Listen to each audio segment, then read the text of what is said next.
Good morning class. Good morning sir. चलो देखो, हम लोग पिछले क्लास में क्या पढ़े थे। आपके भारतीय संविधान के अंतर्गत भाग 1 और भाग 2 हम लोग कंप्लीट कर चुके हैं। आज आप लोग का महत्वपूर्ण चैप्टर भारतीय संविधान के अंतर्गत भाग 3 मौलिक अधिकार, मूल अधिकार को प्रारंभ करने वाले हैं, स्टार्ट करने वाले हैं। तो समय को ध्यान में रखते हुए आज हम स्टार्ट कर रहे हैं भारतीय संविधान के अंतर्गत भाग 3 में क्या प्रदर्शित किया गया है, क्या बताया गया है? मौलिक अधिकार। मौलिक अधिकार, फंडामेंटल राइट्स। मौलिक अधिकार याद रखना। मौलिक अधिकार जो कि 12 से 35 अनुच्छेद के अंतर्गत आता है आपका मौलिक अधिकार। इतना क्लियर है, याद रहेगा? ठीक। अब देखते हैं इसका पढ़ने का तरीका है अपना। मौलिक अधिकार को पढ़ने का तरीका, सबसे पहले इसका पढ़ेंगे हम लोग, परिचय पढ़ेंगे। परिचय, इसी परिचय के अंतर्गत पढ़ लेंगे हम लोग, परिभाषा पढ़ लेंगे। परिभाषा के बाद मौलिक अधिकार, मौलिक अधिकार को मौलिक अधिकार ही क्यों कहते हैं, इसको पढ़ लेंगे। उसके बाद मौलिक अधिकार की आवश्यकता क्यों पड़ी हमारे भारत को, उसको देख लेंगे। भारतीय और विश्व में उसका उत्पत्ति कैसे हुआ, उसको देख लेंगे। परिचय के अंतर्गत ये सब देख लेंगे। परिचय के बाद पढ़ लेंगे हम लोग अनुच्छेद, अनुच्छेद पढ़ लेंगे। फिर अनुच्छेद के बाद देखेंगे अनुच्छेद का विस्तार करना, अनुच्छेद का विस्तार करेंगे। फिर लास्ट हम लोग करंट में इसको जोड़ करके अध्ययन करेंगे। इस प्रकार हम लोग मौलिक अधिकार को अध्ययन करेंगे, पढ़ाई करेंगे। इतना क्लियर है, याद रहेगा? ठीक। अब स्टार्ट करते हैं हम लोग मौलिक अधिकार के अंतर्गत परिचय देखते हैं। क्या देखेंगे? परिचय। चलो देखते हैं परिचय। स्टार्ट करते हैं परिचय। परिचय, इंट्रोडक्शन ऑफ फंडामेंटल राइट्स। अब देखो, मौलिक अधिकार के अंतर्गत सबसे पहले हम परिचय देख रहे थे। इसी परिचय के अंतर्गत जान लेते हैं, इसका हम छोटे से परिभाषा जान लेते हैं। सरलतम रूप में क्या जान लेंगे? परिभाषा जान लेते हैं। तो देखो परिभाषा क्या है। परिभाषा समझना आप लोग, किसी भी देश के संविधान, किसी भी देश के संविधान में लिखी हुई मूलभूत बातें या मुख्य बातें जो जनता को गौरवपूर्ण जीवन जीने के लिए, गौरवपूर्ण जीवन निर्वाह के लिए अधिकार प्रदान किया जाता है, उसको क्या बोलते हैं? मौलिक अधिकार कहते हैं। किसके द्वारा प्रदान किया जाता है? संविधान के द्वारा प्रदान किया जाता है जनता को। ठीक है, अब देखते हैं इसको परिभाषा देखते हैं। सबसे पहले परिभाषा, हम लोग परिचय के अंतर्गत परिभाषा देखते हैं। तो परिभाषा में सबसे पहले देखेंगे मौलिक अधिकार का। तो किसी भी देश, देखो किसी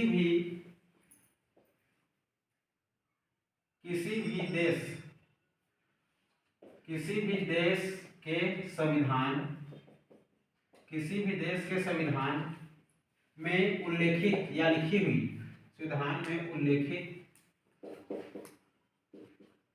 में उल्लेखित मूलभूत बातें, मूलभूत या मुख्य मूलभूत बातें जो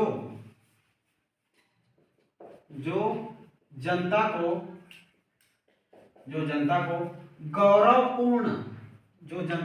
गौरवपूर्ण जीवन व्यतीत या जीवन निर्वाह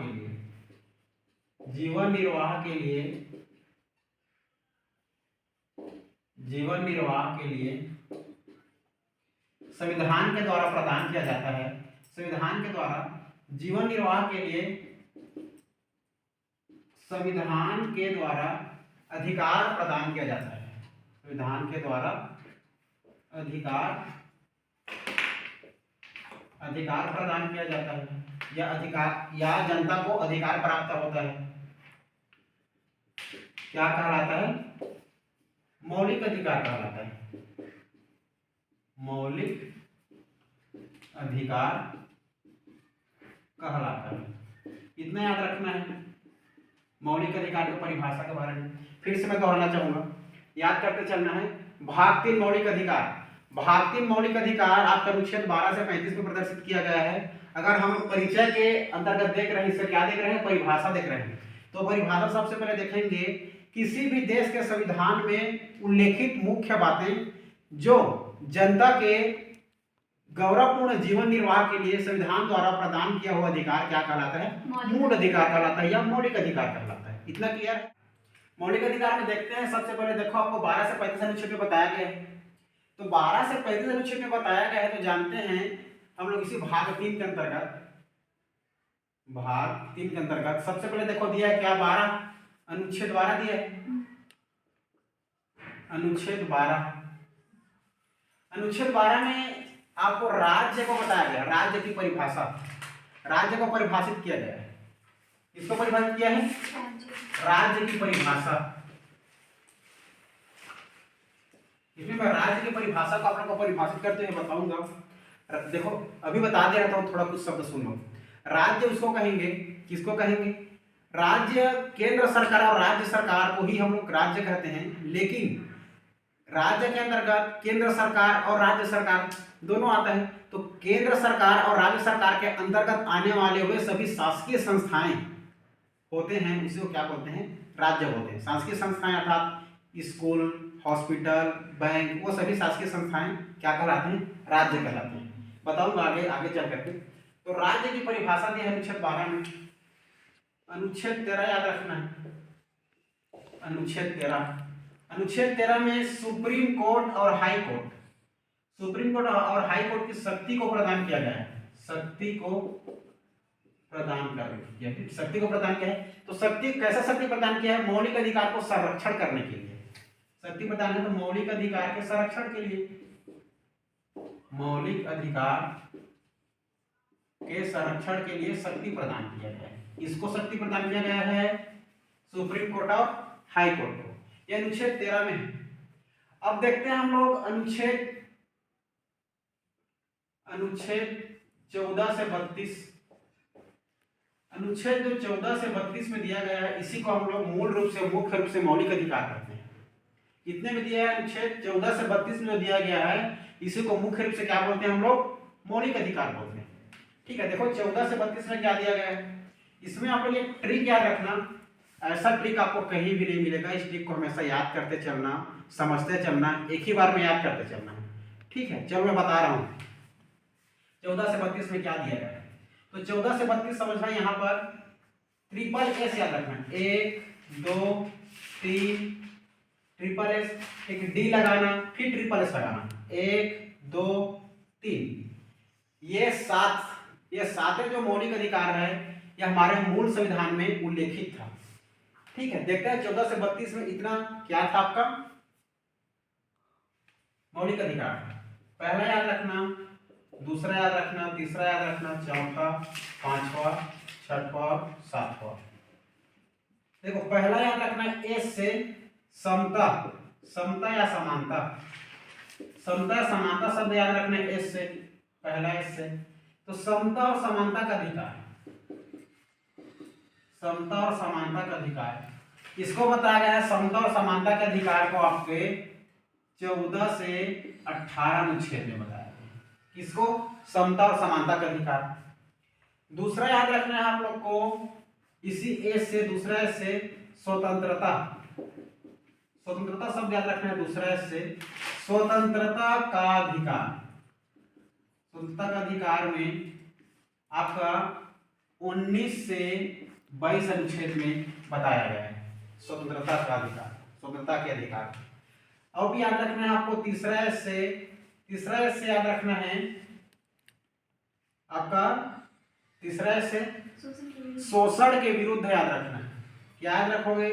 तीसरा एस से याद रखना है आप लोग को शोषण के विरुद्ध, शोषण के विरुद्ध अधिकार, शोषण के विरुद्ध अधिकार याद रखोगे। डी से याद रखना, डी से, डी के ऊपर में एस लगा है तो डी एस समझ लेना, या डी से याद रखना धार्मिक, धार्मिक स्वतंत्रता, धार्मिक स्वतंत्रता का अधिकार, धार्मिक स्वतंत्रता का अधिकार याद रखना। देखो जो शोषण के विरुद्ध अधिकार, इसको 23 से 24 अनुच्छेद में बताया गया है, और जो धार्मिक स्वतंत्रता का अधिकार है 25 से 28 अनुच्छेद में प्रदर्शित किया गया है, बताया गया है धार्मिक स्वतंत्रता के अधिकार को। आप लोग याद रखना। अब देखो ये चौथा एस है, चौथा एस से याद रखना आप लोग को सांस्कृतिक एवं शिक्षा, सांस्कृतिक एवं शिक्षा का अधिकार, सांस्कृतिक एवं शिक्षा का अधिकार आपके शिक्षा का अधिकार अनुच्छेद 29 से 30 में बताया गया है। सांस्कृतिक एवं शिक्षा का अधिकार। एक आपका 5वां इससे याद रखना है, शिक्षा सांस्कृतिक एवं शिक्षा होगा। अब इसमें याद रखना है आप लोग को संपत्ति का अधिकार। संपत्ति का अधिकार, संपत्ति का अधिकार याद रखना है। संपत्ति का अधिकार आपका अनुच्छेद 31 में बताया गया है। लास्ट ऐसे याद रखना आप लोग संवैधानिक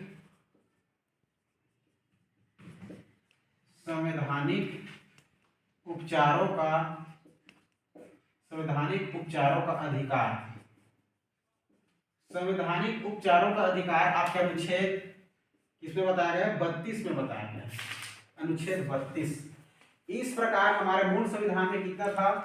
7 मौलिक अधिकार था, जो कि आपके जो छठवां जो ये संपत्ति का अधिकार है, इसको 44वें मतलब 42वें नहीं 44वें संविधान संशोधन 44वें संविधान संशोधन 1978 कब? 1978 में। आपके 44वें संविधान संशोधन 1978 में 44वें संविधान संशोधन करके संपत्ति का अधिकार को क्या कर दिया गया? हटा दिया गया। तो जो कि अभी वर्तमान में कितना मौलिक अधिकार है? 6 मौलिक अधिकार। आप लोग का अनुच्छेद 32 तक हो गया। अनुच्छेद 32 के बाद देख लो आप लोग अनुच्छेद 33, 34, 35। देखो अनुच्छेद 33 याद रखोगे, अनुच्छेद 33, अनुच्छेद 34 और अनुच्छेद 35। तो अनुच्छेद 33 और 34 और 35 क्या बताता है? ये देखो, अनुच्छेद 33 मौलिक अधिकार के छूट को प्रदान किया गया है। अनुच्छेद 33 मौलिक अधिकार के छूट, मौलिक अधिकार के छूट के बारे में बताया गया है। तो मौलिक अधिकार का छूट किसको दिया जाएगा? तो याद रखना आप लोग, सैन्य शक्ति जो रहती है ना, सैन्य अर्थात जल सेना, थल सेना, वायु सेना, नेवी, आर्मी, एयरफोर्स, ये सभी सैन्य शक्ति और पुलिस, इसमें क्या इसके अंतर्गत आने वाले कर्मचारी और अधिकारी के बारे में क्या बताया गया? तो कर्मचारी और अधिकारी के लिए मौलिक अधिकार के छूट को बताया गया है आपके अनुच्छेद 33 के अंतर्गत। अनुच्छेद 34 में आप लोग का बताया गया है आपका मार्शल लॉ। मार्शल लॉ क्या जानते हो? मार्शल लॉ एक प्रकार का आर्मियों के कंपनी में लाया हुआ एक विशेष कानून होता है।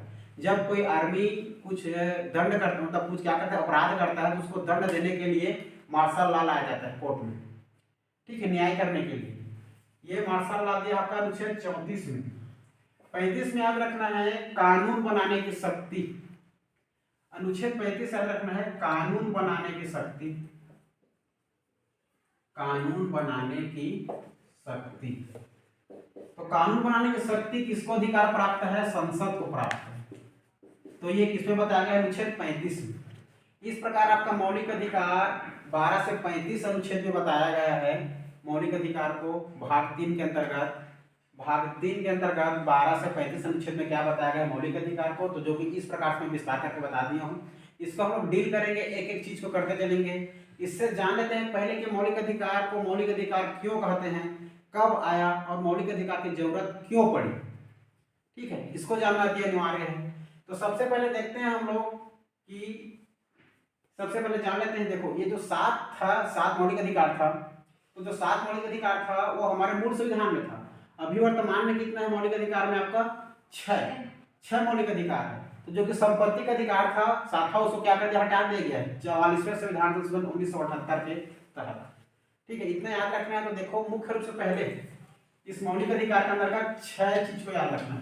तो एक बार फिर से बताना, याद कराना चाहूंगा आप लोग।